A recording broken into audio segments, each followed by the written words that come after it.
दिल्ली जल रही थी, लोग चीख रहे थे और मौत खिड़कियों से छलांग लगा रही थी। होटल में आग से 21 मौतें, मालिक हिरासत में। दिल्ली के मालवीय नगर में बुधवार की सुबह अचानक चीखों, धुएं और आग की लपटों में बदल गई। एक ऐसी सुबह जिसने 21 परिवारों को हमेशा के लिए उजाड़ दिया। मरने वालों में 11 विदेशी, 8 राजस्थान हरियाणा के। हादसे में कुल 35 लोग घायल हुए हैं। इनमें 19 लोगों की हालत गंभीर बनी हुई है। होटल की फायर एनओसी नहीं थी। होटल से 40 लोगों का रेस्क्यू भी किया गया है।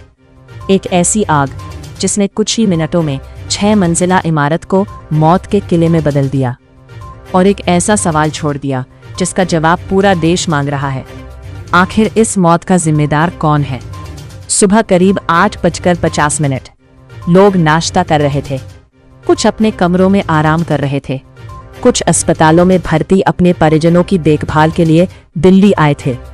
लेकिन किसी को अंदाजा नहीं था कि अगले कुछ मिनटों में उनकी जिंदगी हमेशा के लिए बदल जाएगी। ग्राउंड फ्लोर पर बने रेस्टोरेंट में अचानक आग भड़कती है और देखते ही देखते लपटें ऊपर की मंजिलों को निगलने लगती है। धुआं इतना घना कि सांस लेना मुश्किल, रास्ता इतना संकरा कि भागना नामुमकिन, और ऊपर फंसे लोग सिर्फ मौत को अपनी तरफ बढ़ते हुए देख रहे थे। फिर शुरू हुआ वो मंजर जिसे देखकर हर किसी की रूह कांप गई।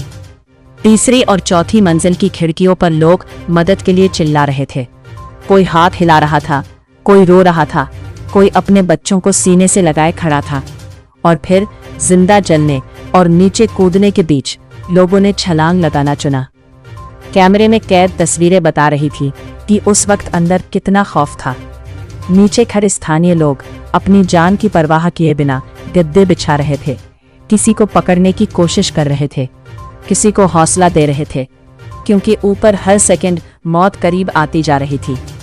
बेसमेंट की हालत और भी भयावह थी, जहां अंदर जाने और बाहर निकलने का सिर्फ एक रास्ता था, वो भी बेहद संकरा। धुआं भर चुका था, लोग फंस चुके थे और समय तेजी से निकल रहा था।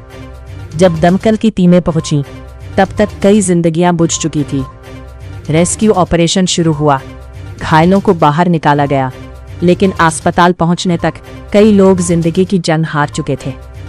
सबसे बड़ा झटका तब लगा जब जांच में सामने आया कि जिस गेस्ट हाउस को सिर्फ 6 कमरों की अनुमति मिली थी, वहां करीब 25 कमरे बनाए गए थे।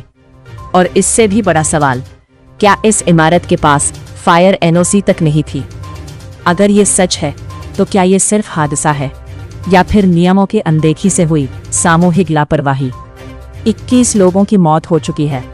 कई जिंदगी और मौत के बीच संघर्ष कर रही हैं। कई परिवार अस्पतालों के बाहर अपने अपनों की खबर का इंतजार कर रहे हैं, और पूरा देश पूछ रहा है, क्या इन मौतों को रोका जा सकता था? क्या सुरक्षा नियमों का पालन होता तो ये लोग आज जिंदा होते? होटल मालिक हिरासत में है, लेकिन क्या जिम्मेदार लोगों पर कार्यवाही होगी या ये मामला भी समय के साथ ठंडा पड़ जाएगा? दिल्ली की इस दर्दनाक त्रासदी ने एक बार फिर साबित कर दिया है कि जब लापरवाही आग बनकर भड़कती है तो उसकी कीमत इंसानों को अपनी जान देकर चुकानी पड़ती है।